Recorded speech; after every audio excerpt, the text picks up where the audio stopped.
Magandang umaga po ulit sa ating lahat. Ready na po ba tayo para sumamba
Good morning po sa ating lahat.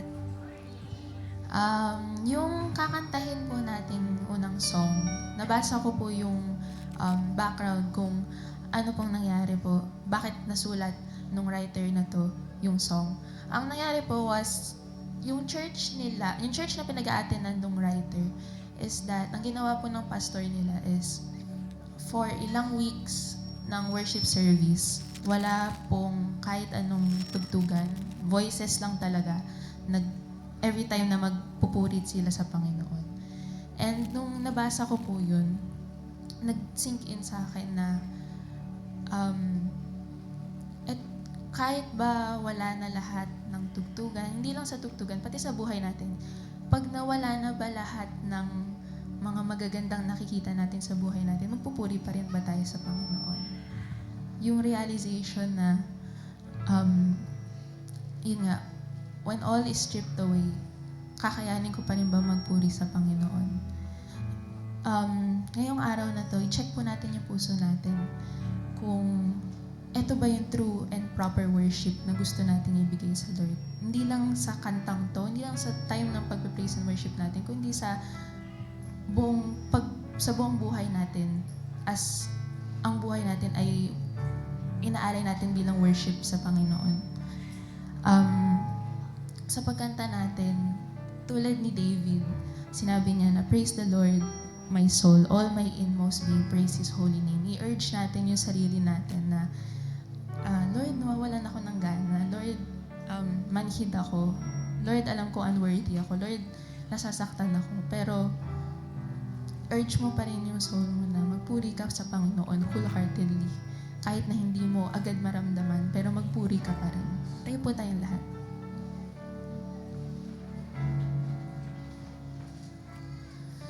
Let's pray po. Panginoon, salamat po sa opportunity na binigay niyo kasi makakapagpuri po kami, Panginoon. Lord God, help us na ma-urge yung soul namin, Panginoon. Hindi madali, Panginoon, alam niyo po yun. Pero Panginoon, inaalay po namin sa iyo lahat. Kahit wala na kaming maibuga, Panginoon, inaalay po namin sa iyo lahat, Panginoon. In Jesus' mighty name. Amen.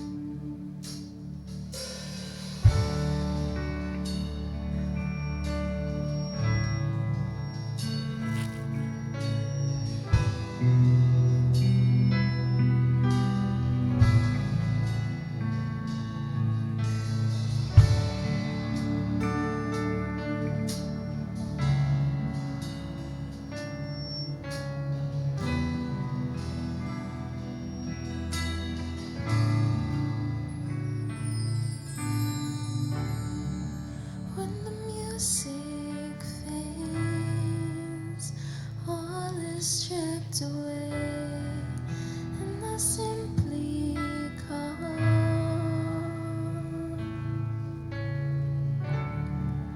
longing just to bring something that's of worth that will bless your heart.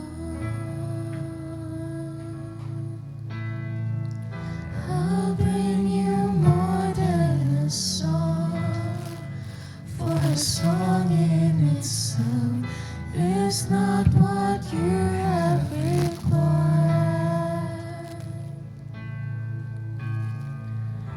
You search much deeper within, through the way disappear. You're looking into my heart. I'm coming back to the heart of worship, and it's all about you. It's all about you, Jesus. I'm sorry, Lord, for the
lang natin, yung puso lang natin, yung iaalay natin sa Lord. Lord, this is my heart and I will worship you.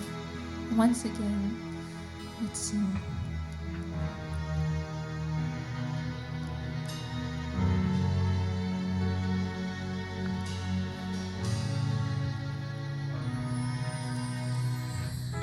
I'm coming back to the heart of worship, and it's all about you. It's all about you, Jesus. I'm sorry, Lord, for the things I've made it. When it's all about you, yes, Lord, it's all about you. You, Jesus. I'm coming back to the heart of worship, and it's all about you. It's all about you, Jesus. I'm sorry, Lord, for the thing I've made. When it's all about you, it's all about you, Jesus. I'm coming back to the heart of worship, and it's all about you. It's all about you, Jesus. I'm sorry, Lord, for the thing I've made. When it's all about you, it's all about you, Jesus. For the last time, let's sing. Coming back to the heart of worship, and it's all about you. It's all about you, Jesus. I'm sorry, Lord, for the thing I've made it. When it's all about you, it's all about you, Jesus.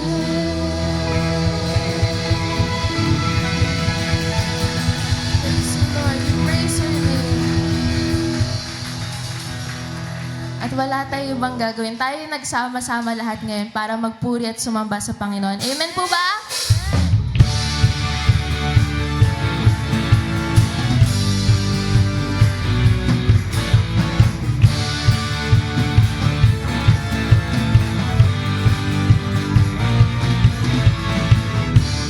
Okay, sarap magpuri, sumamba sa ating Diyos. Okay, sarap umbawi, sumayaw sa ating Diyos. Sa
magpupuri para sa Panginoon. Amen?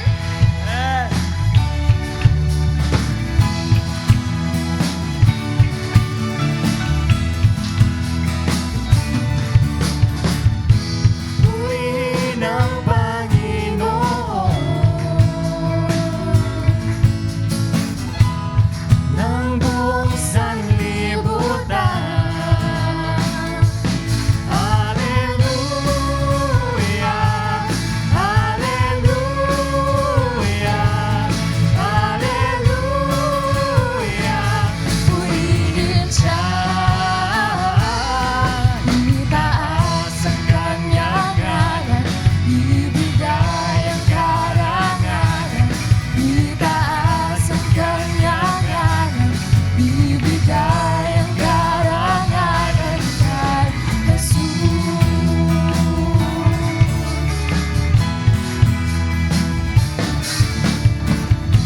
Purihin ang Panginoon ng buong sanlibutan. Hallelujah,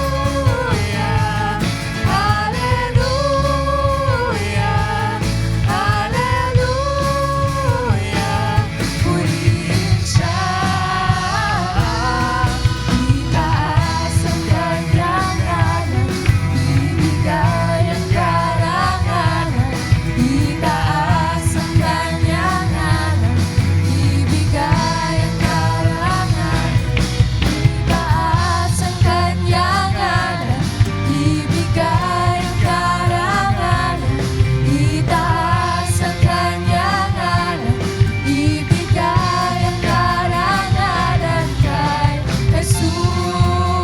Karapat-dapat ka, Panginoon, sa lahat ng magpupuri. Amen? Karapat-dapat na purihin, karapat-dapat sambahin, karapat-dapat na awitan, karapat-dapat mahalin, karapat-dapat na purihin, karapat-dapat sambahin, karapat-dapat na awitan, karapat-dapat mahalin. Sino? Ang Panginoon.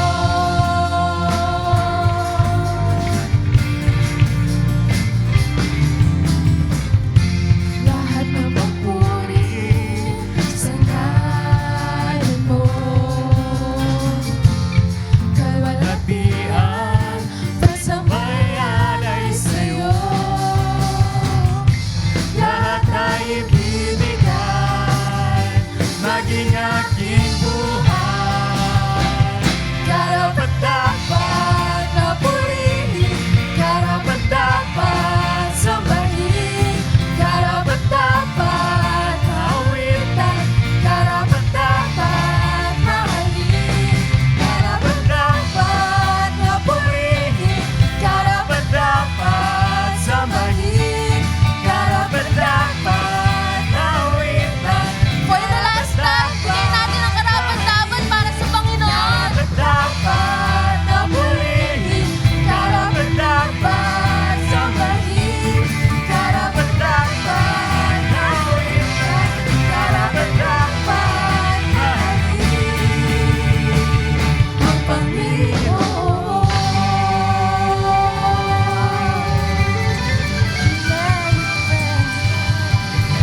Lahat ng papuri at pasasalamat ay para sa iyo lamang, Panginoon. Nakakaupo na po tayo.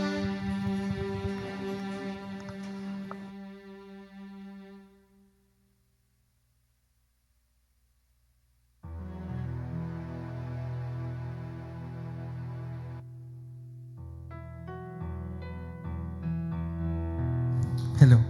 Ayaw ko pagsalatain. Okay, so ang sarap magbigay papuri at pasasalamat sa Diyos natin through singing, no? It's very hiningal ako, nakaupo lang ako. So ayun, today is a very special day. Alam naman nating lahat 'yan because today is hindi kasi ngayon ay Sunday. Ano ba kayo? Hindi. Pero yes, today is Mother's Day and of course, dating gawi, merong tayong mga unting pakulo. Pero syempre, mamaya na yun. Kailangan muna natin unahin kung bakit ba tayo nandito primarily. So first is, of course, it's Sunday. Excuse me, sorry talaga. Hinihingal talaga ako eh. Okay, so before tayo mag-proceed, let us first start with tithes and offerings. So, eto na naman. So, ano na naman pwede kong sabihin na hindi pa rin nasasabi sa harap?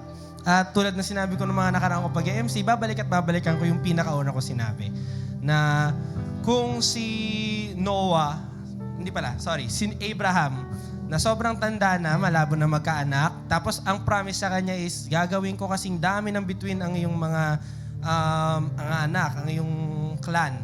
Tapos gagawin ko kasing dami ng buhangin sa tabing dagat. So, at that old age, it seems very impossible biologically and talaga namang mahirap na. Pero kasi kung titignan natin, ganun ka-powerful yung Diyos natin. Kapag sinabi niya, mangyayari talaga. Kapag pinramis niya, matutupad talaga. Kapag sinabi niyang, wait lang anak, ibibigay niya rin talaga yan. So, before tayo dumako, pag-pray po natin ang ating tithes and offerings. Hallelujah, hallelujah. Heavenly Father, we praise you. Lord God, we honor you. Tinataas ka namin, Lord God, sa aming presensya ngayong umaga na to, Lord God. Lord, pinagpipray po namin, Lord God, ang tithes and offerings na to, Lord God. May it be a blessing, Lord God. May it be something that makes you smile, na matuwa ka, Lord God, sa aming i-offer for this morning, Lord God. Bless niyo po, Lord God, ang mga bawat kamay na magbibigay, Lord God. May it be here or online, Lord God, through other means necessary, Lord God. Mga po ay bless niyo po, Lord, ang bawat isa, Lord God. Mga po ay maging overflowing pa po, Lord God, ang blessings po sa kanila, Lord God. In Jesus' name we pray, Amen. So dating gawi po, sa gitna po ang ating daan, tapos sa gilid po ang ating exit.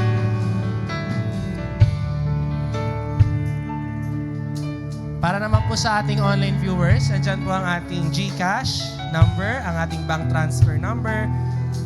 Ito na lang po tayo mag-send ng ating tithes and offerings. Thank you.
God bless po sa bawat isang nagbigay. So, next po is dadako naman po tayo sa mga may birthday.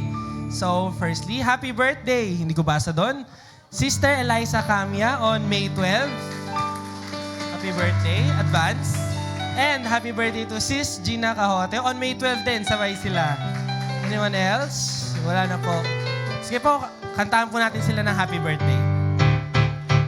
Happy birthday to you. Happy birthday to you. Happy birthday, happy birthday, happy birthday to you. May the Lord God bless you. May the Lord God bless you. May the Lord God, may the Lord God, may the Lord God bless you. Oh, happy birthday and God bless po kay Sister Gina and kay Sister Eliza. Ngayon po ay dadako naman po tayo sa ating mga announcements. So prayer gathering po, tuloy-tuloy pa rin po ito. Every first and third Saturday. So next week po, this upcoming Saturday, meron po at 8 a.m. So attend po tayo, inanyayahan po natin ang lahat. Hindi lang po ang workers, pero kahit po miyembro lang, attend po tayo kasi po talaga pong nakaka-bless. And talagang mas powerful ang prayer kapag sama-sama po natin pinagpipray. Next po is... Wala na po. Ang workers po, meron daw po tayong short meeting after the service. Okay po. wala na po. So, di ko na po papatagalin pa. Excuse me. Inaanyahan ko na po ang lingkod ng ating Panginoon, ang soon-to-be mother din. So, ang ating napakaganda, napakatalinong pastora, si Pastora Ann Largo Alberto.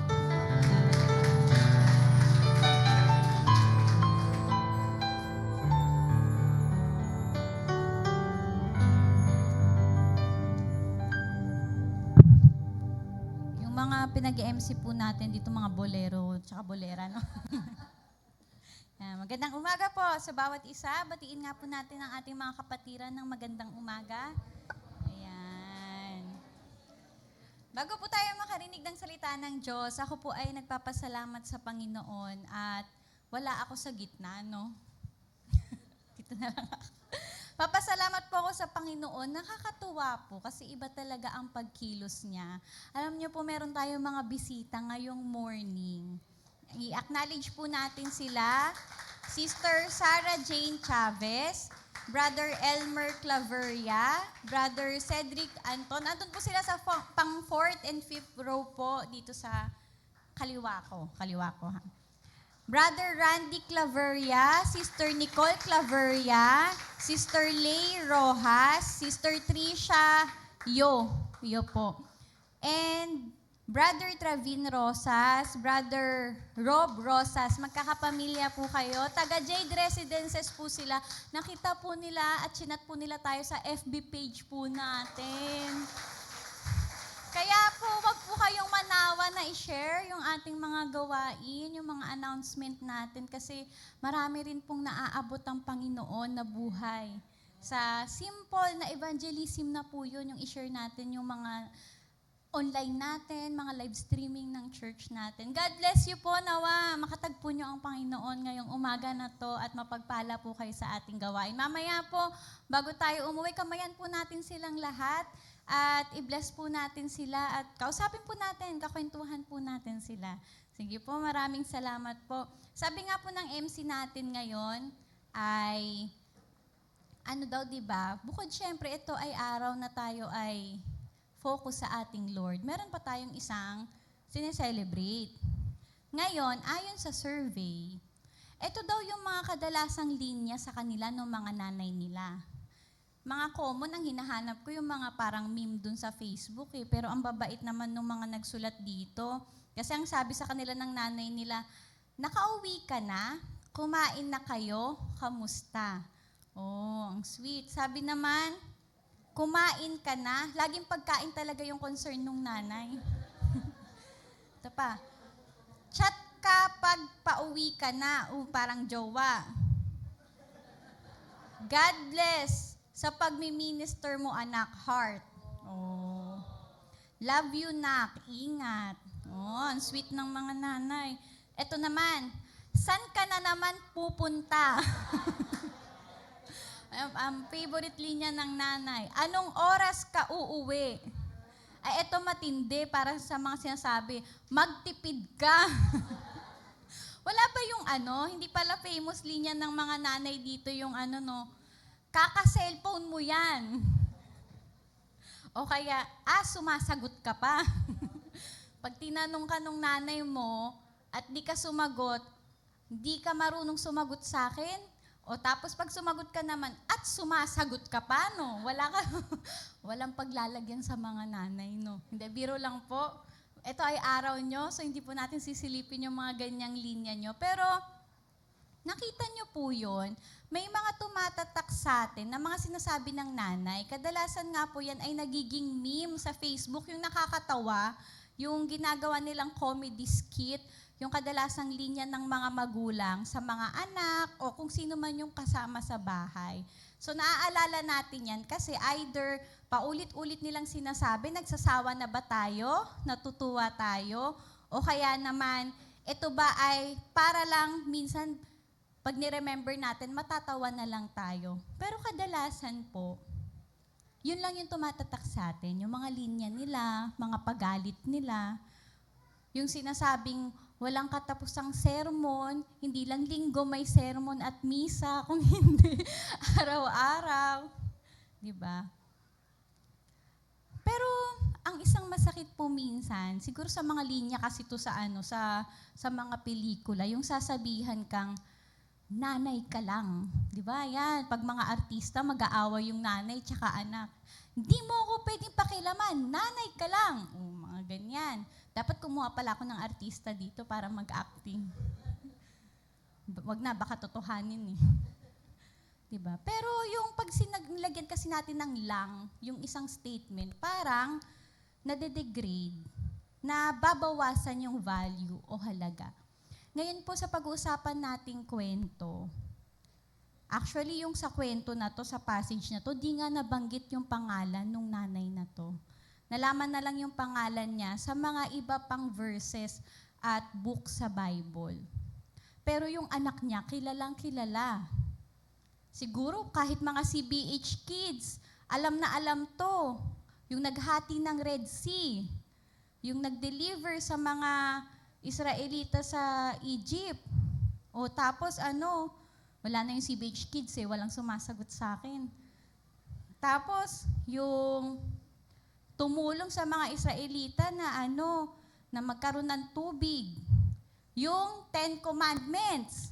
O, sino yung sinasabi kong sikat na anak? Si Moses. O, kilala niyo yung nanay. O, di ba? Hindi siya hindi siya masyadong pansinin yung nanay. Kasi nga minsan, may mga ganun tayo. Dahil normal na ginagawa, normal na nangyayari, nagiging ordinary lang sa atin. Pero ngayon, tignan natin yung buhay ng nanay na to ni Moses. Yung kwento.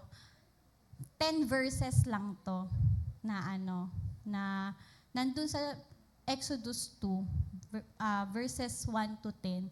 Napakaiksi lang na pagpapahayag tungkol dun sa nanay ni Moses. Iilan nga lang talaga yung nasabi kung ano yung mga ginawa niya. Pero dito nawa masabi din natin, after natin marinig ang mensahe ng Panginoon, hindi ka nanay lang. Yan ang pag-usapan natin ngayong umaga, hindi ka nanay lang. At bakit dapat hindi nila lang ang pagiging nanay? Basahin po natin ang ating passage sa Exodus 2, 1 to 10. Mahayaan niyo pong basahin ko sa Tagalog. Kung may mga Bible po kayo, ay pwede kayong makisabay sa akin. May mag-asawang buhat sa lipi ni Levi na nagkaanak ng isang lalaki. Napakaganda ng bata, kaya 3 buwan itong itinago ng ina. Nang hindi na siya maaaring itago pa, kumuha ang kanyang ina ng isang basket na yari sa tangkay ng tambo at pinahiran ng alkitran upang hindi pasukin ng tubig. Pagkatapos ilagay niya rito ang sanggol at inilagay sa talahiban sa may pampang ng ilog. Ang kapatid na babae naman ng sanggol ay tumayo sa di kalayuan upang tingnan kung ano ang mangyayari. Maliligo na noon sa ilog ang anak na babae ng Faraon. Natanaw niya ang basket, kaya't ito'y pinakuha niya sa isa sa kanyang mga katulong na naglalakad-lakad naman sa tabing ilog. Nang maiabot sa kanya ang basket, inalis ang takip nito at nakita ang batang umiiyak. Naawa siya at ang kanyang nasabi, ito'y anak ng isang Hebreya. Ang kapatid naman ng bata ay lumapit sa prinsesa at kanyang sinabi, kung gusto po ninyo, ihahanap ko kayo ng isang Hebreyang mag-aalaga sa sanggol na iyan. Sige, ihanap mo ako, sagot ng prinsesa. Umalis ang batang babae at tinawag ang mismong ina ng bata. Nang dumating ito, sinabi ng prinsesa, alagaan mo ang sanggol na ito at uupahan kita. Kinuha ng ina ang sanggol at inalagaan. Nang malaki na ang bata, dinala siya ng kanyang ina sa prinsesa at siya'y itinuring na anak nito.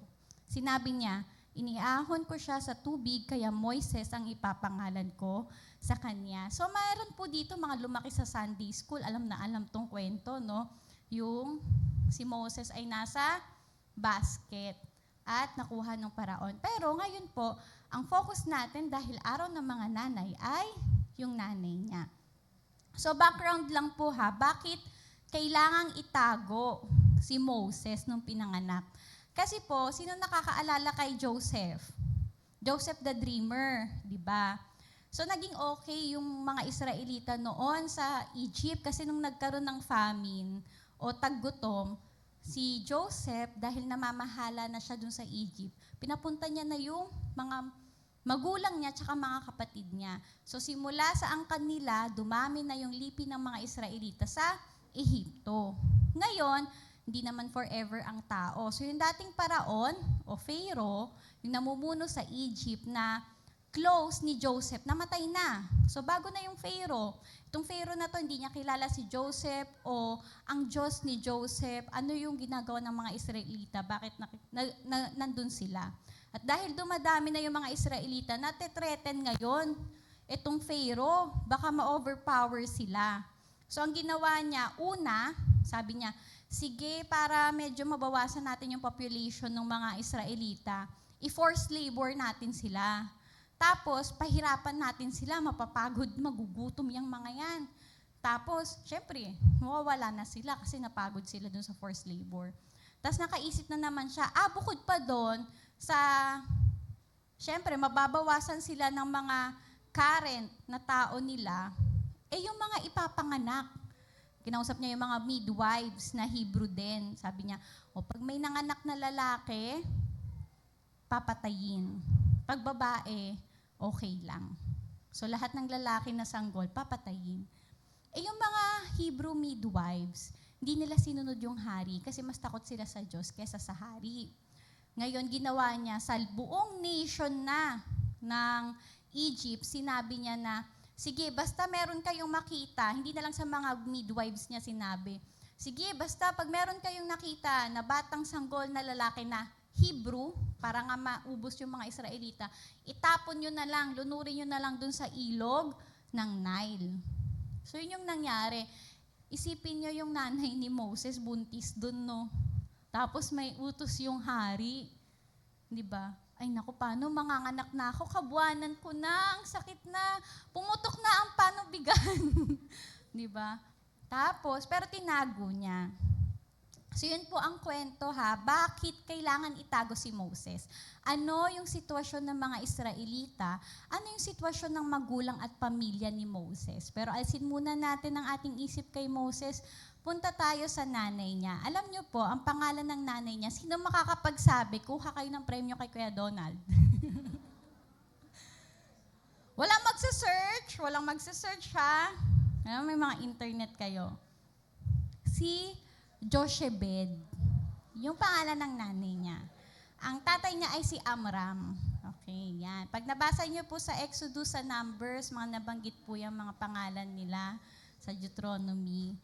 Pero dito sa part na to ay hindi nabanggit. So bakit nga ba? Bakit hindi ka nanay lang? Bakit si Jochebed ay hindi nanay lang? Tingnan natin.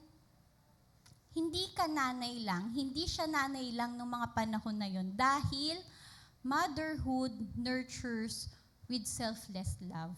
Nurtures, ibig sabihin po niyan sa Tagalog, pag-aaruga, pagpapalaki, pagpapayaman, pagpapaunlad. Ibig sabihin, nagsusupply ng nourishment, ng food, ng care, nag-e-educate, nagte-train para ma-develop pa further. Halimbawa po, sa nanay nga, yung anak, nagke-care, nag-nurture. Ibig sabihin lahat ng needs ibibigay para umunlad, lumago, mag-develop yung anak, yung pamilya. Parang sa plant, inu-nurture yung mga plantito, plantita dyan, di ba? Didiligan, lalagyan ng abono, papaarawan, para umusbong lumago. So, ganun po yung ibig sabihin ng nurture. Ginamit ko yung term na nurture dyan kasi yun talaga ang pinaka-connected at related na word kapag sinabi natin yung motherhood, yung pagiging nanay. So una po, hindi lang basta nanay si Jochebed because motherhood nurtures with selfless love. Sabi po sa verses 1 to 2 natin, may mag-asawang buhat sa lipi ni Levi na nagkaanak ng isang lalaki. Napakaganda ng bata, kaya 3 buwan itong itinago ng ina. Yung word po dito na napakaganda, pag tinignan po natin sa English yan, fair. O kaya, ang ibig sabihin po nila dito, hindi yung gwapo yung anak. Uy, dahil gwapo yung anak ko, alagaan ko to. Hindi po ganun na. May kakaibang glow si Moses nung pinanganak siya na alam nila hindi ordinaryo. So alam nila there is something special dun sa anak nila. Hindi ko alam kung Meron ba silang revelation from the Lord nung nagbubuntis pa lang si Jochebed? O kinausap na ba sila ng Lord, katulad nung kay Mary na alagaan mo yan nga, magiging anak mo kasi magiging deliverer yan. Hindi ko alam yung sitwasyon nung mag-asawa na yon. Pero nung nakita nila yung anak nila, alam nila binigay yun ng Diyos. So alam nila kailangan i-keep nila yon. So yon, nakita nyo po, may utos yung paraon. Malalagay sa alanganin, hindi lang yung bata pag pinanganak. Kung hindi yung nanay, yung tatay, may dalawa siyang kapatid, si Aaron at saka si Miriam. So hindi naman siya panganay. May anak na sila. Pwede na, no? Dalawa na yun eh. Pero, hindi inisip nung nanay yung kaligtasan niya. Inisip niya, inanak ko to, ikikip ko to, alagaan ko to. So, paano ba yun, di ba, pag newborn ba? Iyak ng iyak? Ang ingay, paano kaya yun natago? Hindi natin alam saan tinatago. O napaka-behave ba ni Moses nung bata siya? Kaya, huwag kang iiyak. O may pacifier ba siya nun? Hindi natin alam ano yung miracle, ano yung wonder na nangyari. Paano natago ng 3 months ang isang baby na hindi umiiyak, hindi ngumangawa. Pero andun yung pagmamahal, yung selfless love nung nanay ni Moses sa kanya, na kahit may danger, kahit ibig sabihin ng ginagawa niyang pag-aalaga kay Moses ay maaring mapahamak sila, pinili niyang alagaan yung anak niya. At yung isang painful moment pa sa kanya, bakit selfless love? Mawawala yung anak niya sa kanya. Nung di niya na kayang itago, inayaan niyang mapunta sa ilog. Tapos, di ba inampon nung anak ng paraon, nung prinsesa? Di ba parang anak mo mawawalay sa'yo. Imagine how hard will it be. Magsasabi nga lang yung anak na, Nay, magbo-boarding house na ako ha. O di ba? Minsan malulungkot na, ma-homesick na. Kasi wala nang paghuhugasin ng plato. Naghuhugas ba ng plato?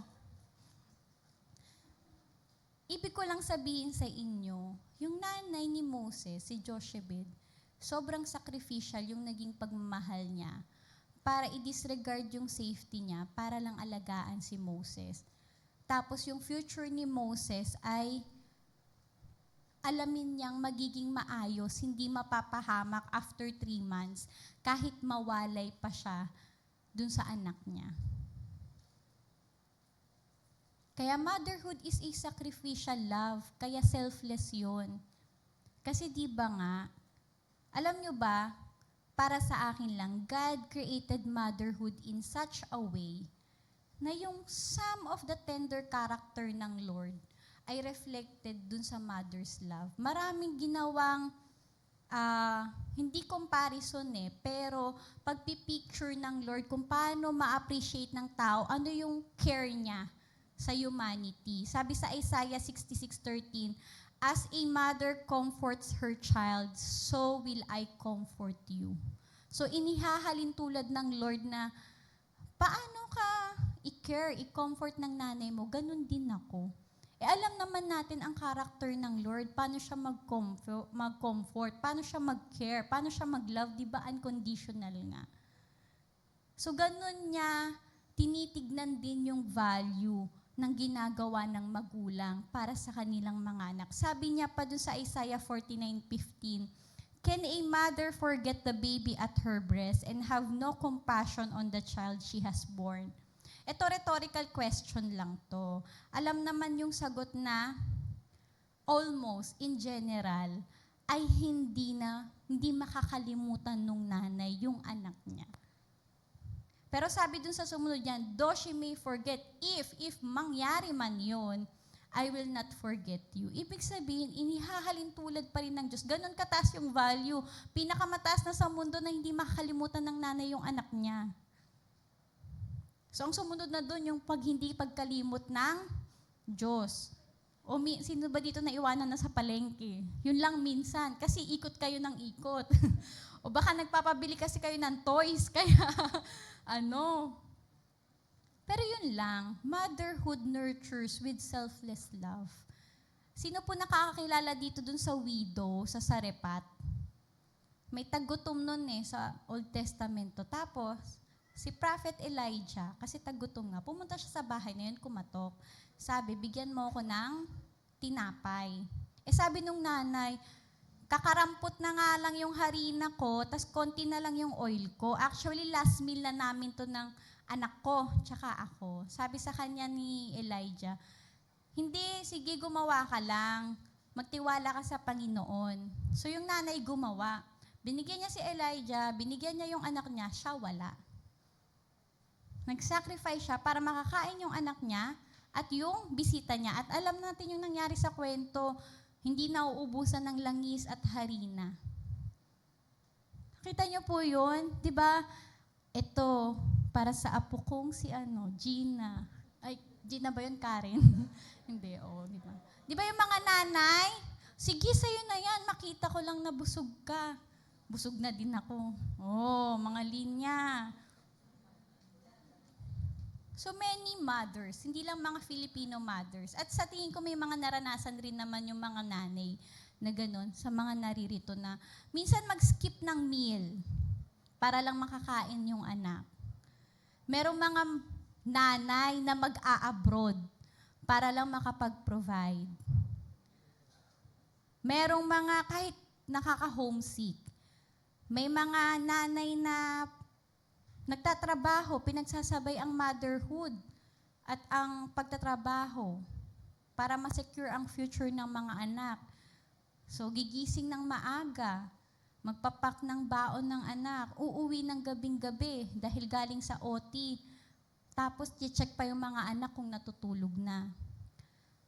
Meron din na mga nanay na hindi obvious pero may mga give up para sa sarili nila.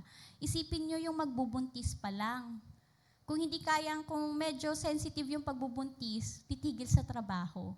So kung career-oriented yung babae, yung magiging nanay, give up niya yung career niya para sa anak niya. Ano pa? Pag nagbubuntis, syempre ngayon nararanasan ko yun Dati di ko naman alam yun. Gutom, antok, kailangan may pagkain. Tapos, pag medyo malikot, hirap ka matulog, hanap ka ng posisyon. Di pa alam ng mga anak yun kasi nga, nasa tiyan pa lang kayo Kahit naglilikot-likot kayo doon, di nyo alam yung nanay nyo, uy, sumisipa, uy, Diba? Kakakain lang, biglang gutom agad. Tapos hindi mabibilhan nung tatay nung gustong pagkain, iinit na yung ulo. Di ba? Sinasabi ko, small things, pero sacrifice para sa mga para sa mga nanay. Simula pa lang nung na-conceive. Tapos kapag manganganak, yung isang paa ay nasa hukay. Kaya, motherhood nurtures with selfless love. Sipin nyo, ianak pa lang kayo dito sa mundo, napakahirap na sa isang magulang. Whether cesarean yan o normal delivery, may pain yan.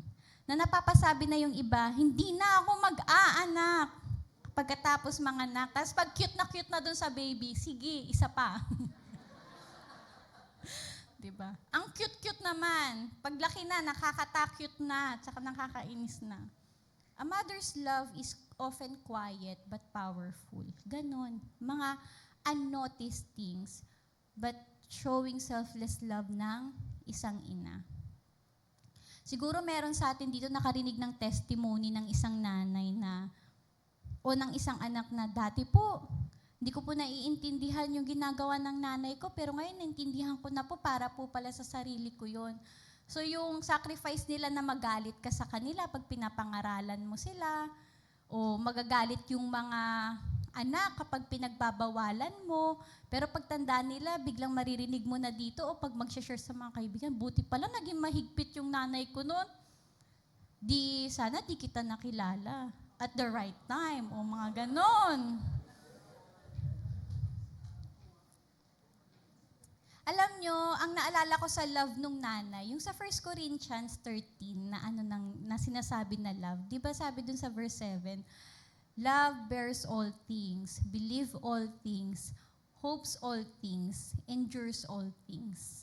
So nag-endure yung mga nanay, kaya selfless yung love nila. Bears all things, dala-dala nila yan, anumang pasanin, anumang sakit, anumang hirap. Believes all things, kahit sabihan ng iba, medyo flat yung ilong ng anak mo, hindi ang tangos-tangos niyan.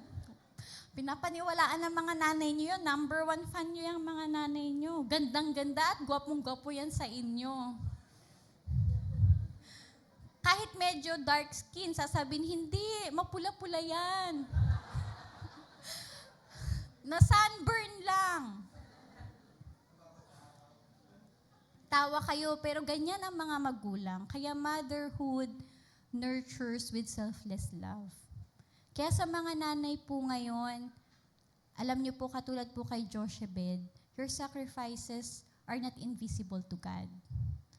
Kahit minsan walang nagti-thank you sa inyo, minsan feeling nyo paulit-ulit na lang yung routine nyo sa araw-araw, gigising, maghahanda ng baon, maglilinis ng bahay, maglalaba every Friday, tapos magtitiklop, magpaplantsa, aalagaan yung mga anak pag may baby, papaliguan mo. Kahit routine po yun, or tapos nakikita nyo, parang di naman napapansin kasi nga ordinary things lang. Nakikita po ng Panginoon yung mga acts of love nyo na yun. Alam po natin yung naging kwento ni Moses, nagamit siya mightily ng Lord. Pero nagsimula yun kasi may isang nanay na nagbigay ng selfless love dun sa anak para ianak siya sa mundo at alagaan siya. Kahit dangerous and risky yung panahon. Sa mga asawa naman po, kung minsan feeling po ng mga asawa nyo, di sila na-appreciate, wag na po natin intayin yung Mother's Day, no? Appreciate and acknowledge din po natin sila paminsan-minsan.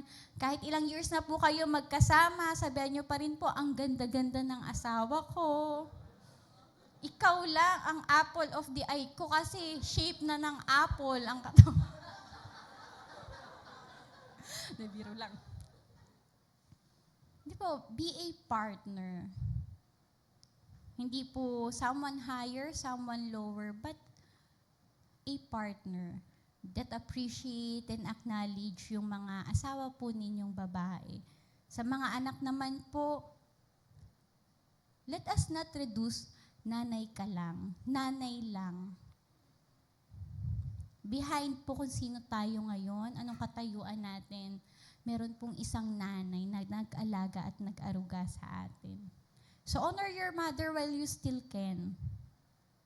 Magpasalamat po tayo, express po natin yung pasasalamat natin habang may opportunity pa. Sabihin po natin specifically, ano yung na-appreciate mo sa nanay mo? Sarap mong magluto ng dinuguan, ma. Paluto ulit ako. Okay, ma, lagi ko po sinasabi kay mama, paluto ng okoy. Ganun po, kasi pagpapakita yun, i-appreciate mo yung luto. O kaya, ma, ang galing mo maglaba. Daig mo pa yung laundry shop dun sa kanto. Diba? Palaba ng ano. Wag naman ganun, diba? Bigyan kita ng lotion sa kamay para ano. To the church community po ng mga kananayan, maging instrumento po tayo para magkaroon ng support group ang mga nanay, para sa mga bata pang nanay, maging instrument tayo na mag-guide sila. Di ba po? Sa discipleship, sama-sama po yung mga nanay, no? Maging support and self-care group po kayo ng mga kapwa kananayan. Para kung meron po silang mga sacrifices na mabibigat, mabigyan nyo po ng mga tips, mga paano ba haharapin yung mga ganyang bagay. So ang church po ay hindi lang na takbuhan para mag-praise and worship tayo. It's a community to care for one another. Kaya supportin po natin yung mga nanay. Tandaan po natin, mothers, when you sacrifice for your family, hindi ka nanay lang. You are reflecting the selfless love of God. Kaya, di ka nanay lang, motherhood nurtures with selfless love. Pangalawa po, hindi ka nanay lang kasi motherhood nurtures with living faith. Ang pag-aalaga po ng isang ina ay may buhay na pananampalataya. Sabi po sa verse 3, nang hindi siya maaaring itago pa, kumuha ang kanyang ina ng isang basket na yari sa tangkay ng tambo at pinahiran ng alkitran upang hindi pasukin ng tubig. Pagkatapos nilagay niya rito ang sanggol at inilagay sa talahiban sa may pampang ng ilog. Sabi sa verse 10, nang malaki na ang bata, dinala siya ng kanyang ina sa prinsesa. Si Jochebed po, dumating sa point na hindi na nga kayang itago si Moses. Pero po kung nakikita natin na yung paglalagay niya sa basket kay Moses is letting go of Moses kasi nagsusurrender na siya dun sa pag-aalaga. Hindi po yun yung gustong ipakita ng Lord. Yung ginawa ni Jochebed is, instead of trusting herself na maalagaan at mabigyan ng magandang future ang anak niya, in-entrust niya na sa Panginoon. Yung paglalagay niya sa basket, sinasabi niya doon, iiwan niya na dito yung anak niya. Yung will ng Lord ang mangyari kay Moses. Sinurrender niya yung burden sa Lord. Kaya kita po natin yung faith or pananampalataya po ni Jochebed, yung nanay ni Moses, ay buhay, active, tsaka matapang. So, hindi po ito pananampalataya na kapag easy moment lang. Kasi 3 months, maliit pa, natatago pa. Kahit nung dangerous ang sitwasyon, umasa siya na kikilos ang Panginoon. Di ba po, napakagaling? Paano?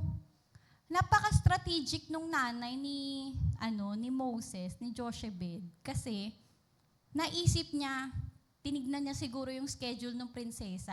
Ganitong araw pupunta yung prinsesa. So, ita-timing ko. Kaya yung mga nanay, madidiskarte yan.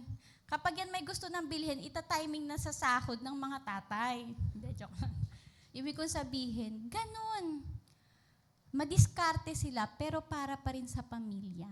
Katulad ni Jochebed. Diba? Nalaman niya yung schedule ng princess na maliligo doon. Nalaman niya kung paano magiging safe si Moses dun sa basket. Kung paano hindi lulubog, hindi papasukin ng tubig. Tapos, niyang matulungan siya nung anak niyang si Miriam na mabantayan.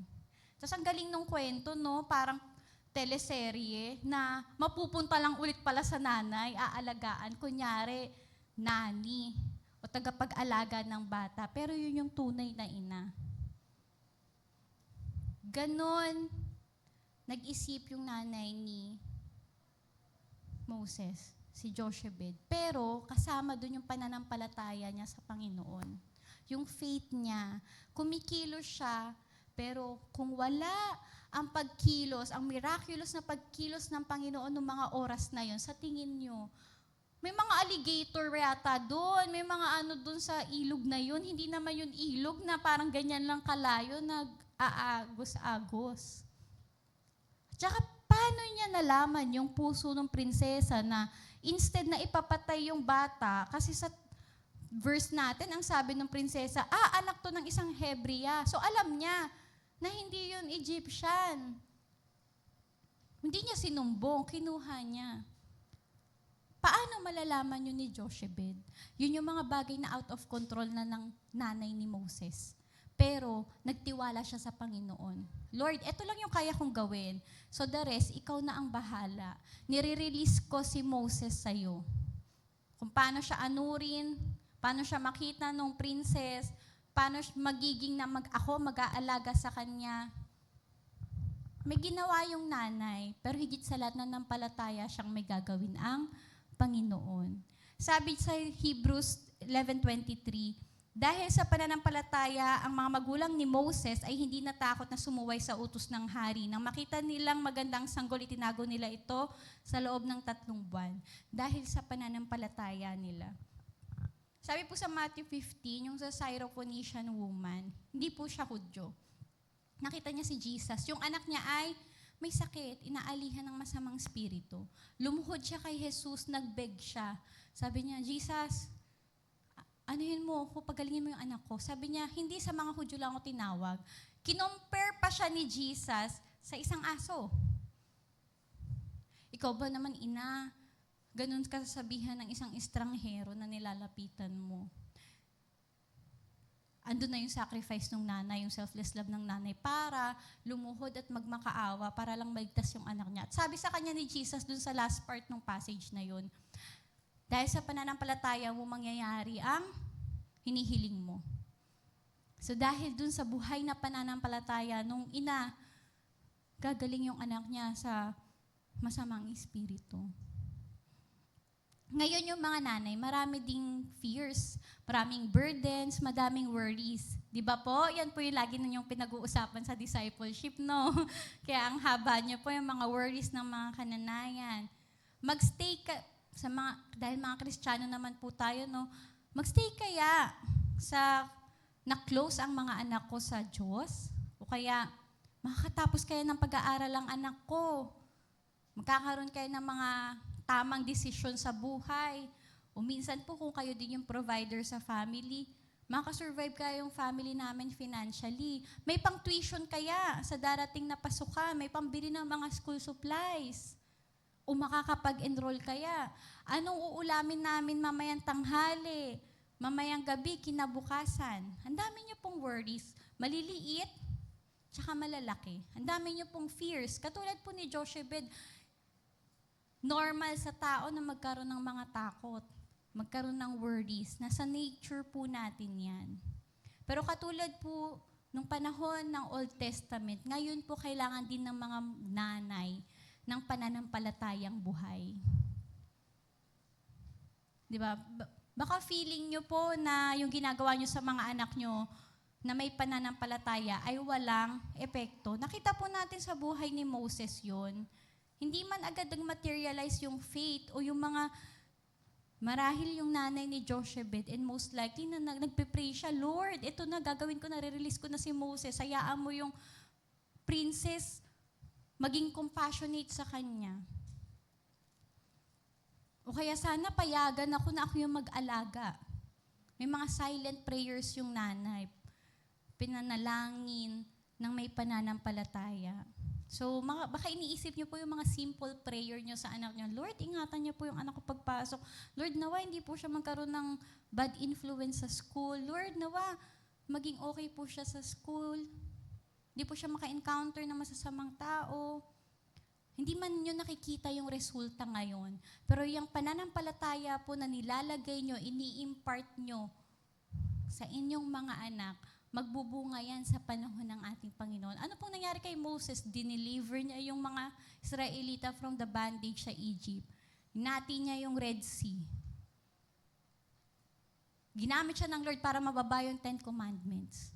Siyempre, hindi man po ganun extent na katulad ng ginawa ni Moses sa mga Israelita. Pero, alam po natin, may plano po ang Diyos sa mga anak niyo. Kailangan nyo lang din po magkaroon ng pananampalataya. Kasi kasama po sa selfless love, yung pag-nurture sa mga anak, sa pamilya, with living faith. Di ba po may mga testimony nga minsan na, dati po pinagpipray ko, sana magkaroon ng magandang trabaho yung anak ko.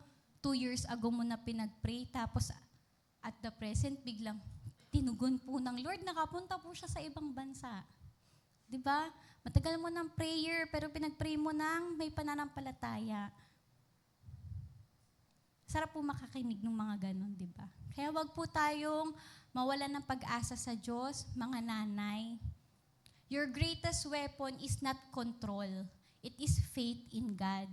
Madalas po para ma-resolve natin yung mga fears, burdens, and worries, lalo na yung mga magulang, we tend to take control. We tend to take matters sa mga kamay natin. Ito yung mga measure na gagawin ko. Pero instead of control, it's to release yung mga burden po sa Panginoon at magkaroon ng pananampalataya. Nakikilos siya. Kaya po, mga magulang, nurture with living faith. Huwag po kayong manawang ipanalangin yung mga anak at pamilya nyo. Huwag po kayong manawang magkaroon ng pagtitiwala sa Panginoon na mag-depend sa Kanya araw-araw. Pwede nyo rin pong gawin manalangin kayo kasama yung mga anak nyo para makita po nila yung pananampalataya nyo. na sinasama nyo sila sa mga panalangin, makita po nila kung paano kayo nagtitiwala sa Diyos para sa buhay nila. Hayaan nyo pong makita din nila kung paano kayo magpuri sa Panginoon, kung paano po kayo dumepende sa Panginoon. Huwag nyo pong itago yung pananampalataya nyo sa inyong pamilya. At kung sakali mang hindi nyo na po talaga kaya yung mga burden nyo, lapit po kayo sa church, sa discipleship group nyo, ang care group nyo, git sa lahat, lapit kayo lagi sa Panginoon. I-release nyo sa Kanya yan. Sa church po, maging instrument tayong patuloy na encouragement sa mga nanay spiritually. Marami po dyan ay may mga heavy emotional burden. So makatulong tayo at instrumento ng Diyos para makarelease din sila at ipanalangin sila. Sa mga anak, sa mga young people na nandito po, one of the greatest gift na pwede niyong ibigay sa inyong magulang ay to walk faithfully sa Diyos katulad ng pananampalatayang pinapakita nila. Tandaan niyo po mga nanay, when you kneel in prayer for your children and you entrust them to God, hindi ka lang nanay, you are participating in the work of God sa buhay nila. Instrumento ka para mangyari yung kalooban ng Diyos sa buhay nila. Kaya hindi ka lang nanay, you nurture with selfless love. Hindi ka lang nanay, you nurture with living faith. At hindi ka lang nanay dahil motherhood nurture with godly legacy. Sabi sa verse 9, nang dumating ito, sinabi ng prinsesa, alagaan mo ang sanggol na ito at uupahan kita. Nagkaroon ng time si Jochebed para dun sa formative years, sa developmental years ni Moses. Siya yung mag-aruga. Siya yung magturo ng mga bagay-bagay. Hindi lang syempre yung pagtuturo na paano kumain, paano tumayo, paano maglakad. Kasi sa mga Israelita, pinapasa nila yung kanilang kultura, kanilang paniniwala sa Diyos.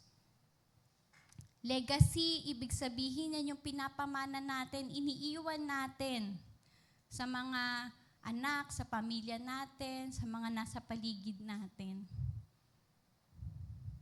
Alam niyo po ba, sabi sa Hebrews 11:24-26, dahil sa pananampalataya, tumanggi si Moses nang siya'y mayroon ng sapat na gulang, na tawagin siyang anak ng prinsesang anak ng hari.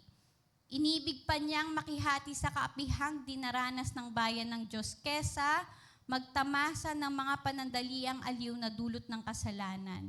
Itinuring niyang higit na mahalaga ang pagtitiis sa hirap dahil sa mesyas kesa sa mga kayamanan ng Ehipto, sapagkat nakatuon ang kanyang paningin sa mga gantimpala sa hinaharap. Tandaan po natin, si Jochebed yung nag-alaga kay Moses. Nung nagkaroon ng time na kailangan niya lang ibigay sa prinsesa, pero yung formative years ni Moses, inimpart na nung nanay niya sa kanya, ano yung kultura nila bilang mga Hebreo, bilang tinawag ng Diyos. Ano yung pananampalataya nila? May iniwan siya sa anak niya. Kaya nung nasa sapat na gulang na si Moses, nabasa po natin sa scripture natin, kahit maganda yung buhay bilang tatawagin kang anak ng prinsesa ng Egypt, mas pinili niyang makiisa dun sa mga Hebrew. Yung culture niya, yung identity niya bilang isang tinawag ng Panginoon. Kaya po yung influence nyo, mga nanay, hindi nyo man nakikita yan ngayon. Pag tanda ng mga anak nyo, mapapansin nyo. Ako nga po, sa paglalaba, hinihiwalay talaga yung puti tsaka yung decolor. Nakita ko po kay mama kung paano siya kaselan sa paglalaban ng mga puti. Ibababad pa yon sa chlorine, ibababad sa tina. Kailangan lilinisin mo yung mga mancha para ma-maintain yung pagkaputi niya, maalagaan yung tela. So alam niyo po, yung simpleng bagay, noon pa nakikita ko sa nanay ko, akala niya di kami marunong maglaba, pero natutunan namin, nung pagtanda namin, nadala namin. Si Moses, nadala niya yung pananampalataya, identity niya as Hebrew, nung pagtanda niya. Hindi niya iniwan yung mga kababayan niya. Kaya motherhood is not only raising children. Di lang po kayo nagpapalaki ng anak. Kayo po ay nagiiwan ng legacy, mga pamana sa anak nyo. And the greatest legacy that you can leave your children is a spiritual one, a godly legacy. Yung pananampalataya nyo po sa Diyos. Kung paano po kayo sumunod, paano magtiwala sa Panginoon, kung paano po magiging isang instrumento ng Diyos. Kilala niyo po si Timothy sa yung disciple ni Paul. Alam niyo po, napakaganda ng isang sinabi ni Paul sa kanya. 2 Timothy chapter 1 verse 5. I remember your genuine faith, for you shared the faith that first filled your grandmother Lois and your mother Eunice. And I know the same faith continues strong in you. Binanggit niya yung pananampalataya ng lola ni Timothy, pananampalataya ng nanay niya na ipasa dun sa anak kay Timothy. Nakita yon ni Paul. Kayo po mga nanay, minsan we work hard para makapag-iwan ng lupa, ng savings, ng education, ng pamana ng mga ari-arian. Di po masama yan, wini-welcome namin yung mga anak kung may ganyan kayong pamana. Pero yun nga po, ang higit po nagugustuhin ng Diyos na maiwan yung pamana ay yung spiritual legacy po sa mga anak nyo. Kasi yan ang tutulong sa kanila, sa kanilang paglagaw at paglaki. Sabi po di ba sa Proverbs 22:6, train up a child in the way he should go, even when he is old, he will not depart from it. Turuan nyo lang po, taniman nyo lang po. Kaya po sa mga magulang, syempre dahil araw ng mga nanay, kayo na po tanungin ko mga nanay, what kind of legacy are you building? Ano pong tinatayo at tinatanim nyo na legacy sa inyong mga anak at pamilya? Natuturuan po ba natin sila katulad ni Jochebed na to love God, to value yung integrity, to honor others, to seek Christ above worldly success? Yung mga anak nyo po, maaring may mga makalimutan sila sa mga pangaral nyo. Except na lang itong mga sinabi ng mga sinurvey kanina. Pero mareremember po nila kung ano yung minomodel nyo sa kanila. Kaya nawa po, as part of your motherhood, you nurture with them with godly legacy. At yun po yung tumatak sa kanila. Paano kayo manalangin? Paano kayo magpuri? Paano kayo sumunod sa Panginoon? Paano kayo magdepende at magtiwala sa Diyos? Lalo na sa oras na mahirap ang buhay. Sa mga kabataan po ngayon, sabi sa salita ng Diyos, huwag mong kalilimutan yung mga pangaral sa'yo ng mga nanay mo. At ngayon, ganun din po ang sasabihin ko sa inyo, value. Continue to value and remember yung mga ini-impart sa inyo ng mga magulang nyo, na mga aral, na mga turo. At syempre, live in a way that honors both your parents and the Lord. Yun yung isang response na mabibigay natin sa ating mga nanay at sa ating mga magulang. Tandaan nyo po mga nanay, when you plant faith inside the home, di ka lang nanay, you are shaping godly generations to come. Kasi yung napamana nyo po sa mga anak nyo na godly legacy, yan din yung ipapamana nila sa mga magiging anak nila at magiging anak ng mga anak nila. Kaya hindi ka lang nanay, you nurture with godly legacy. Ngayon po, baka may magsabi sa akin, hindi naman ganyan ang nanay ko. Let us always remember, tao tayo. No mother is perfect. Even to si Jochebed, maliit lang yung kwento niya, pero hindi natin alam, tao lang din siya. Natin alam ano talaga yung sitwasyon niya, wala nang binanggit pa yung Bible. Siguro may mga nanay, some of you carry regrets. May mga nagawa akong mali sa pagpapalaki sa anak ko. May mga pagkukulang ako. I failed my children. Naging absent mother ako kasi na-busy ako sa pagtatrabaho. O hindi hindi ako tong nanay na gusto ko maging talaga para sa maging anak ko. Pero hindi ko magawa ano ba yung tamang pagiging nanay.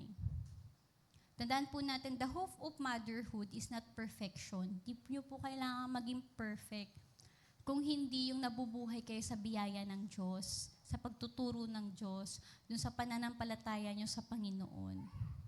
At ang good news po para sa ating lahat, kasi may Kristo po tayo. May Kristo po ba tayong lahat sa puso? Sa mga nanay po dito, pwede po makita yung mga kamay nyo. May Kristo po ba kayo sa puso nyo? Sa mga anak dito, na-impart ba ng mga nanay nyo yung Kristo na pinapanampalatayanan niya sa inyo? Sa mga asawa po ba, katuwang kayo ng mga asawa nyong babae na may Kristo sa sentro ng pamilya? Amen po. Ang hina naman mga tatay, sabi ko suporta sa partner, di ba?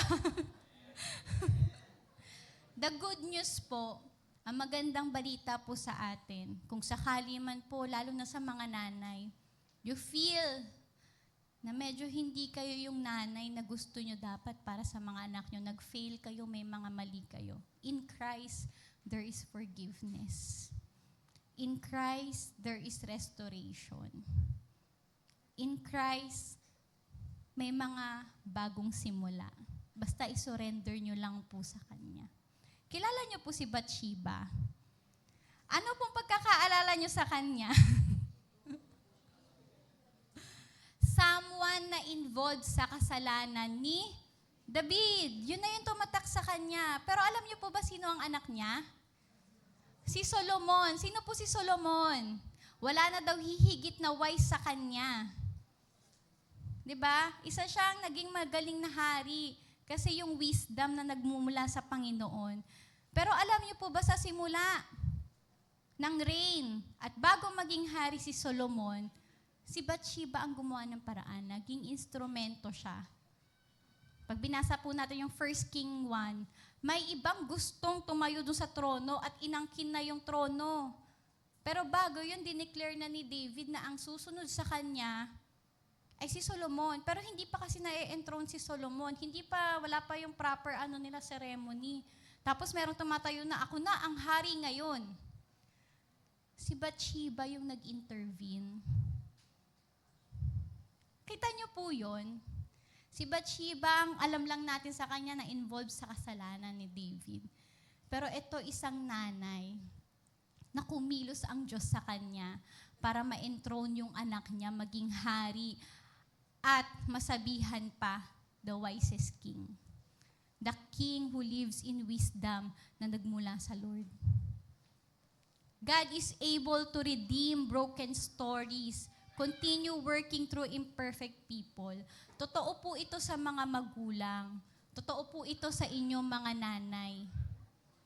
Kaya po kayong tulungan ng Diyos kung may mga pagkukulang kayo. Sa mga anak naman, kung wala po dito yung mga nanay nyo o feeling nyo po parang hindi ganyan yung nanay ko. Sabi ko nga po kay Kristo, may restoration, may pagpapatawad, may new beginning. Ipanalangin nyo po yung mga nanay nyo, mga anak, mga asawa. Bukod sa pananalangin ng mga nanay, panalangin nyo rin po sila.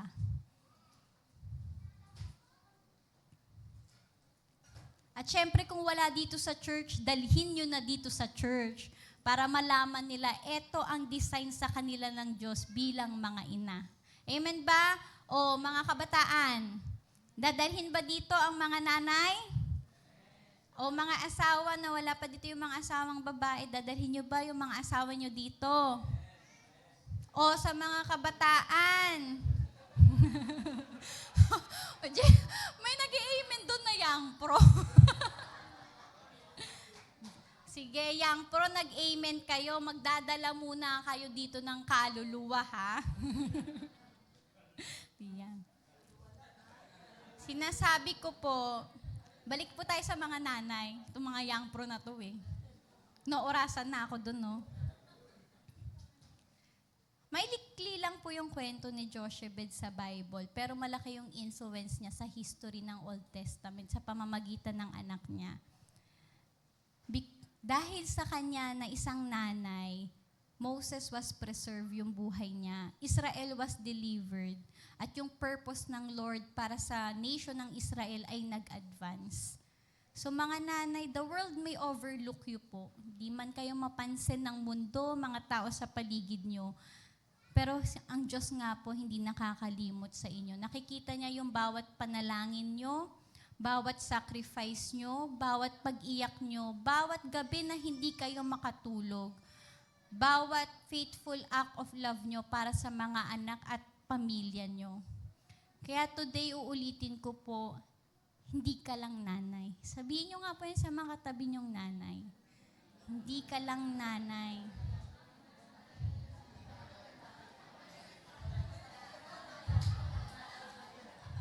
Eto ka, kapatid. Kung isa kang ina, eto ka. You are a nurturer of heart. Dahil dun sa selfless love mo. You are a builder of faith dahil sa living faith mo. And you are a shaper of legacy dahil dun sa godly legacy na iiwan mo sa mga anak mo. At higit sa lahat, you are an instrument in God's hand. Kaya, hindi ka lang nanay, mothers, wag nyo lang ilang ang motherhood. Kayo ay dinisenyo ng Diyos. Inahintulad niya sa Kanya. Instrumento niya kayo para sa inyong mga anak, para sa inyong mga pamilya. Never underestimate the ministry God has entrusted you. Yung pong baliwalain o maliitin yung ministry, yung calling na ibinigay sa inyo ng Panginoon. Keep loving, keep praying, keep nurturing, keep pointing your family to God. Kasi your labor in the Lord is not in vain. To every child and family member po na nandito, honor the mothers or mother figures in your life. Hindi lang dun sa mga greetings or gifts nyo, kung hindi dun sa mapagpasalamat na puso, marespetong pagsagot, pagsunod. Sabi ko pagsunod mga kabataan ha. At pagmamahal. Kasi hindi lang sila nanay. Regalo sila sa inyo ng Diyos.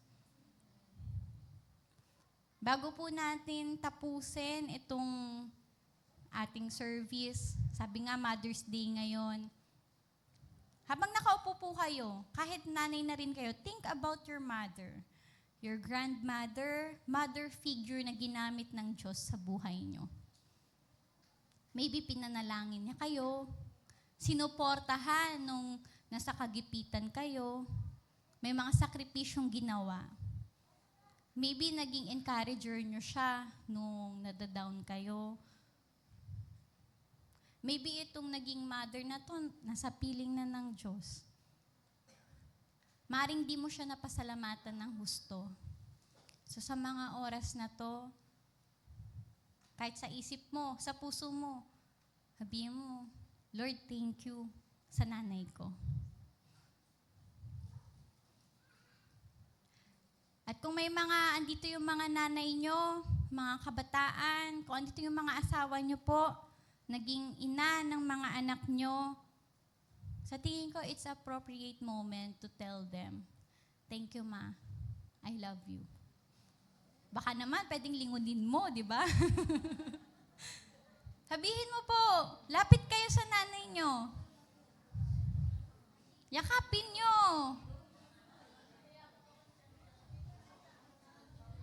Nanay, mga asawa, thank you, Ma. I love you.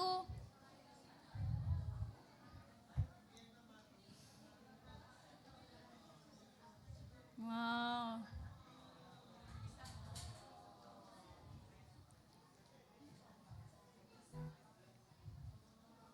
Yan. Mga hindi express, nahihiya tong mga kabataan na to eh. Yan. O, diba? So, sana napasaya po kayo, nakita nyo po yung value nyo sa Panginoon. Di ka nanay lang. At syempre, dahil araw nyo mga nanay, hindi lang naman matatapos sa thank you, sa I love you, sa isang hug, yung mga bagay na yan. Mari na bang tumayo yung mga aakyat dito sa stage? At mag-prepare na? Bilang mga araw nyo at kayo ay regalo ng Diyos sa amin, meron kaming mga simpleng handog para sa inyo at nawa, makita nyong hindi ka lang nanay, ikaw ay ibinigay ng Diyos. Happy Mother's Day po.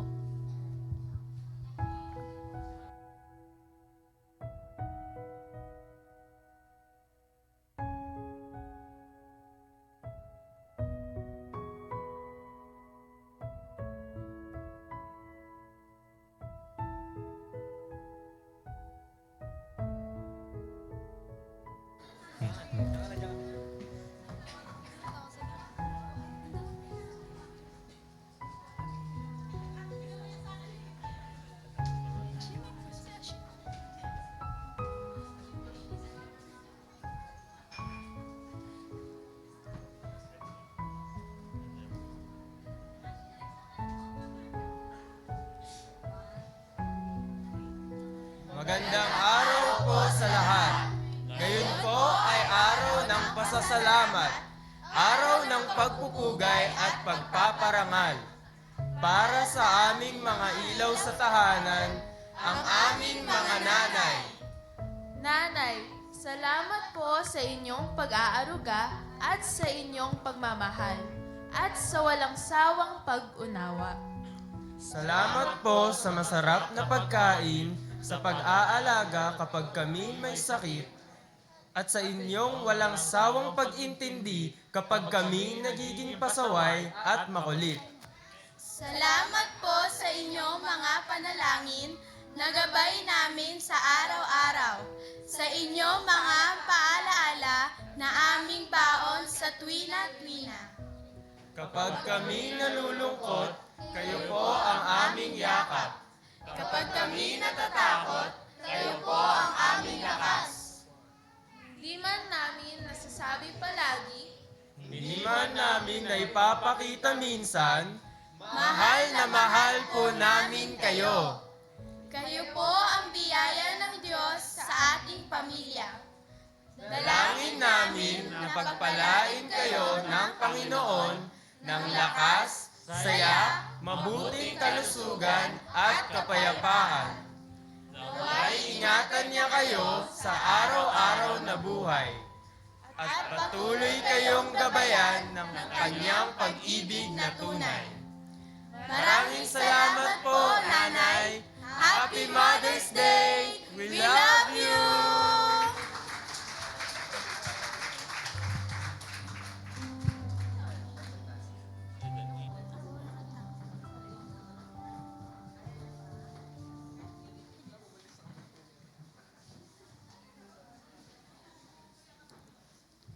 Ayan, Happy Mother's Day po sa mga kananayan natin na nandito. Sabi nga po kanina ni Sister Ann, hindi lang po kayo nanay. Kaya this song is dedicated to all of you po.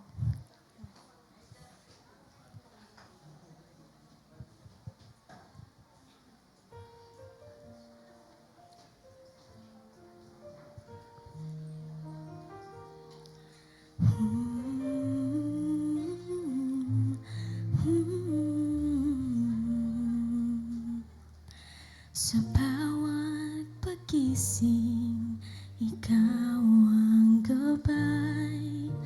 Tahimik mong dasal, aking ilaw sa buhay. Hindi ka sumusuko sa hirap o saya. Sa puso mo'y tahanan, ako'y laging may ligaya. Salamat, Inang mahal, sa pag-aaruga. Pag-ibig mo wagas, walang kapantay talaga. Salamat sa pagtitiis, sa bawat luha't ngiti. Ikaw ang biyaya ng Diyos sa akin. Araw-araw, gabi-gabi. Di man ako perpekto, di mo ako iniwan. Itinuro mo si Jesus, pag-asa at kaligtasan. Ang yakap mo'y langit sa gitna ng unos. Sa pag-ibig mong dalisay, ramdam ko si Kristo. Salamat, Inang mahal, sa pag-aaruga. Pag-ibig mong wagas, walang kapantay talaga. Salamat sa pagtitiis, sa bawat luha't ngiti. Ikaw ang biyaya ng Diyos sa akin, araw-araw, gabi-gabi. Ikaw ang larawan ng pag-ibig ng Diyos, tahimik ngunit dakila sa lahat ng pagkilos. Ang dasal ko ay pagpalain ka habang buhay. Pag-ibig mong ina, walang usukoy, walang kapantay.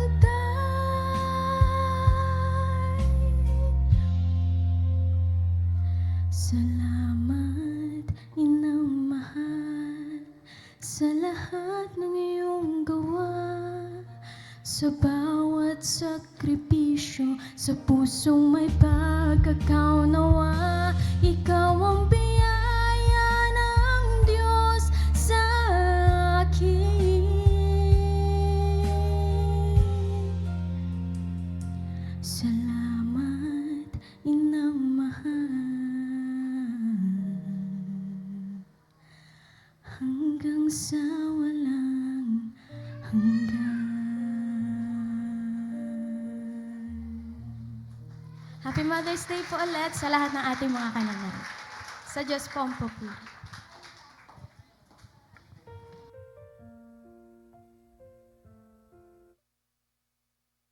Hello.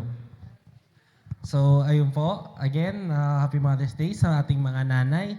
So, gaya nga ng sinabi ni Ate Ann, hindi po kayo nanay lang. You have so many roles that you filled in our lives, both physically, spiritually, and emotionally. So, of course, hindi naman po pwedeng ganun-ganun lang. Wala pa kasing nanay na naiyak, kaya hindi pa pwedeng matapos. Kailangan may makita tayo mga 3-4 na umiyak. Kasi ang balita ko, 22 kayo. Kung kaya namin ng kalahati iiyak, bakit hindi, di ba?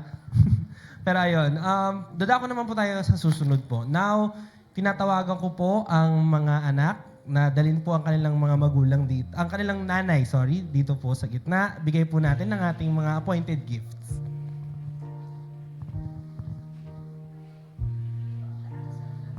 Dito po ang daan sa gilid, tas papunta po dito sa...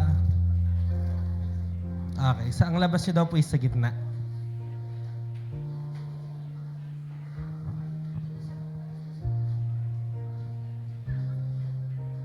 Dito po tayo sa kaliwa ko.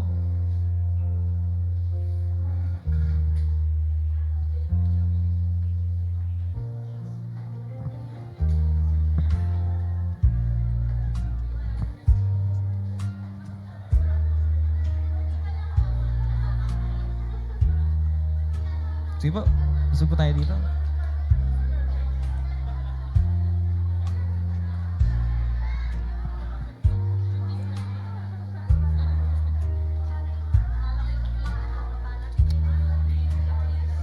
Yung mga anak daw po, pagkabigay daw po ng gift, baba na po kayo. Siyempre mag-kiss muna kayo, grabe naman.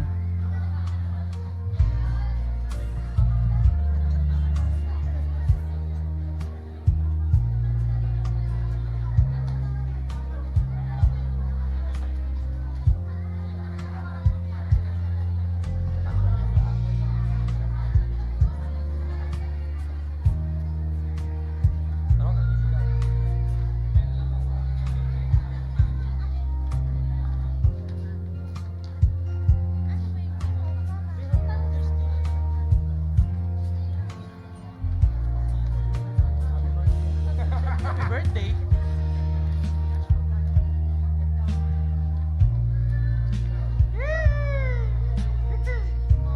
Grabe na.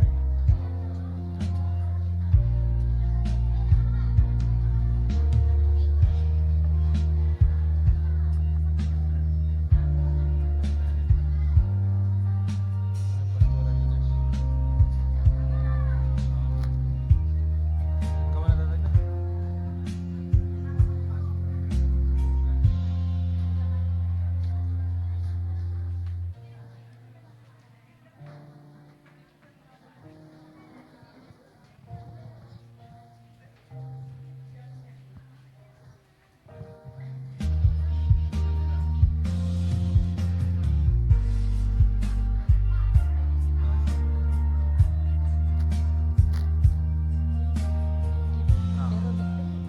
Okay po.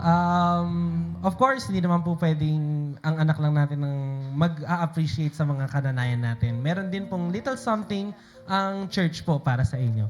So, ayan po. Gcash. Send na lang po nila sa number ko.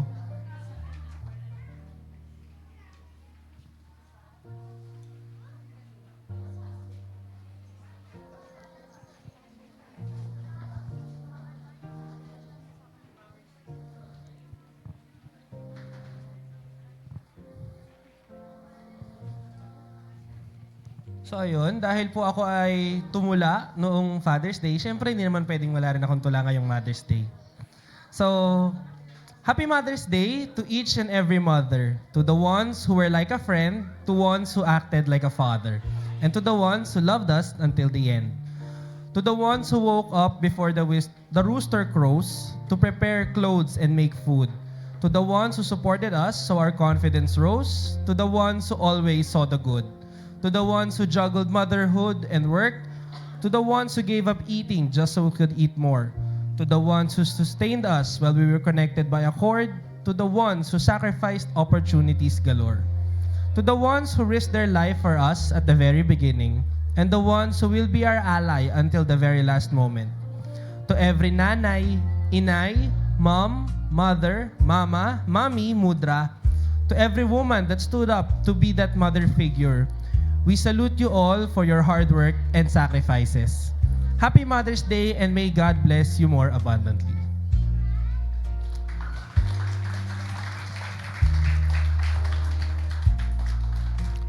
So wala pong aalis, tayo po ay merong photo opportunity.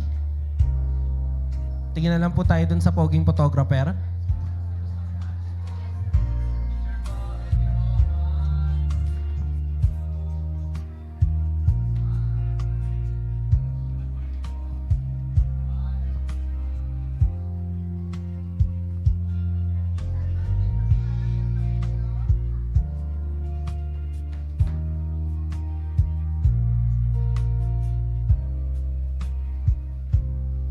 Okay na po. Para po magpatuloy po, ipagpe-pray po tayo ni Sister Ann and then diretso na po sa closing prayer and meditation. Pwede ko po bang anyayahan ang lahat na tumayo at extend po natin ang ating kamay sa mga regalo ng Diyos sa atin ng mga kananayan ngayon sa kalagitnaan natin. Sige po, let's pray po. Extend natin yung ating kamay sa kanila. Hallelujah, Lord. Pupuri kami at nagpapasalamat sa iyo, Panginoon. Salamat sa araw-araw na biyaya mo sa amin na pinapakita mo sa pamamagitan ng buhay ng mga nanay na ipinagkaloob mo sa amin. Lord, inilalapit at itinataas po namin sa iyo ang mga kananayan na nandito sa kalagitnaan namin, Panginoon. Maging yung mga kasamahan pa namin na wala dito, na mga nanay din, ay pinagpe-pray din po namin. Nagpapasalamat kami, Lord, sa buhay nila, sa selfless love, sa living faith, sa godly legacy, na patuloy na ibinibigay mo sa kanila para dumaloy sa amin na kanilang mga anak at kanilang pamilya. Dalangin namin, Lord God, na patuloy mo rin pong ibigay ang mga pangangailangan ng mga nanay na to sa oras ng kanilang pighati, dalamhati, mga kapaguran, ikaw ang maging comfort nila. Ikaw ang maging kapahingahan nila. Ikaw ang magbuhos ng kalakasan, ng renewal ng heart, ng renewal ng strength, ng renewal ng spirit. Dalangin namin ang banal mong spirito ang magbuhos din ng wisdom sa kanila sa mga oras na may mga desisyon silang kailangang gawin sa buhay. Desisyon para sa pamilya, desisyon para sa mga anak. Higit sa lahat, Lord, increase their faith, O God. At nawa maipasa po nila to sa tulong mo sa kanilang mga anak at kanilang mga pamilya. We pray for your favor to be upon them. Bless them.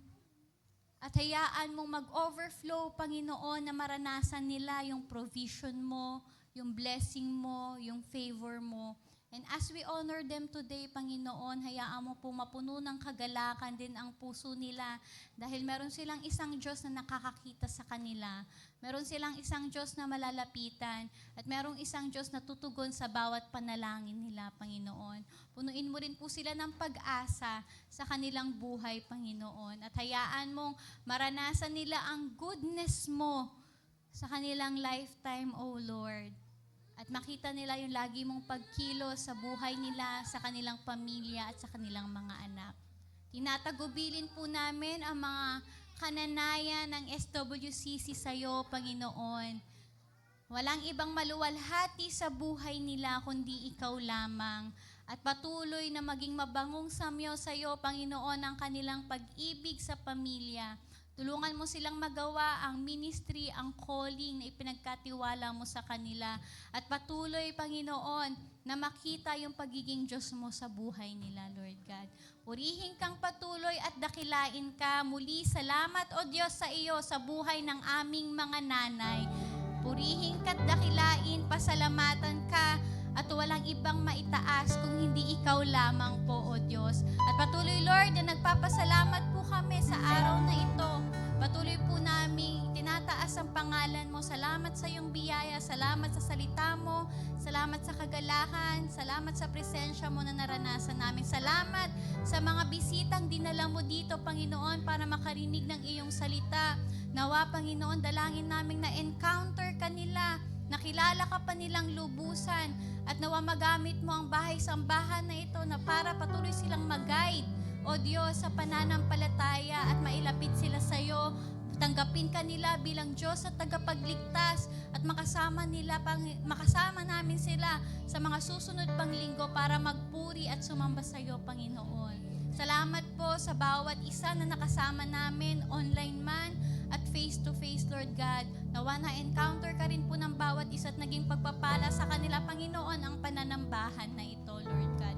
At sa lahat po ng nangyari sa amin, sa pag-honor namin sa lahat ng kananayan na kasama namin, Panginoon, sa lahat ng salita mo na narinig namin, wala kaming ibang nais itaas sa kalagitnaan namin, wala kaming nais pasalamatan kung hindi ikaw lamang, maging sa buhay, Panginoon, na mga kapatiran naming magdadaos ng kanilang mga kaarawan. Dalangin namin ang pagpapala mo, dalangin namin ang blessing mo sa buhay nila, ang patuloy na provision mo, ang patuloy na pag-iingat mo. Gabayan mo rin sila sa kanilang mga desisyon sa buhay, O Diyos, at hayaan mo na patuloy silang magamit mo sa iyong ministry, O Panginoon ko. Malaman nila ang iyong pagkatawag sa kanila at ialay nila ang buhay nila sa iyo, Panginoon. Kaya mga kapatid, sa ating pagtatapos ngayong umaga, tanggapin niyo po ang pagpapala ng Panginoon, ang lahat ng wisdom na nagmumula sa Kanya. At mamuhay po kayo sa pag-asa na kasama natin lagi ang Diyos sa bawat araw ng buhay natin. Humayo po tayo sa isang linggo, bit-bit-bit-bit ang katotohanan ng Kanyang salita, ang kapayapaan na nagmumula sa Kanya, ang karunungan na nagmumula sa Kanyang banal na spirito, at ang covering at protection na igagawad niya sa atin. At walang ibang maitaas sa ating buhay, walang ibang liwanag sa ating buhay na manatili at makita ng mundo, kundi ang ating Panginoong Jesus. Lahat po tayo magsabi ng Amen.